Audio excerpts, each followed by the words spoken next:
À votre bon cœur pour sauver l'abbaye de l'Étanche. Le Conservatoire d'espaces naturels de Lorraine et l'Association des Amis de l'Abbaye appellent à la générosité publique afin de pouvoir mettre rapidement les bâtiments à l'abri de l'eau.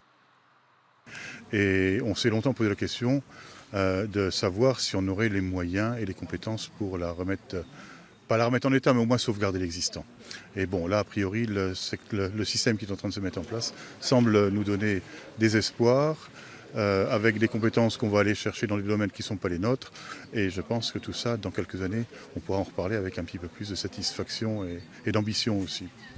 Car le temps presse, abandonnée par ses anciens propriétaires, l'abbaye a été livrée aux éléments jusqu'à l'été 2015, quand l'établissement public foncier de Lorraine, le PFL, rachète les bâtiments et 60 hectares de terrain pour 500 000 €. Notre objectif était simplement de pouvoir, sanctuariser le site.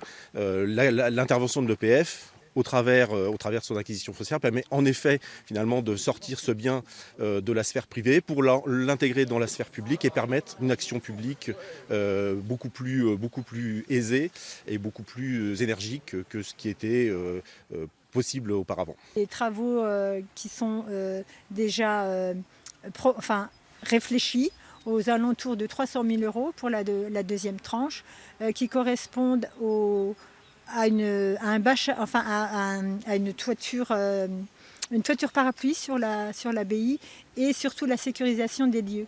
L'association des Amis de l'Abbaye, qui revendique près de 300 adhérents, a déjà nettoyé et débroussaillé les lieux. Une première étape avant beaucoup d'autres, une restauration complète, nécessiterait des millions d'euros.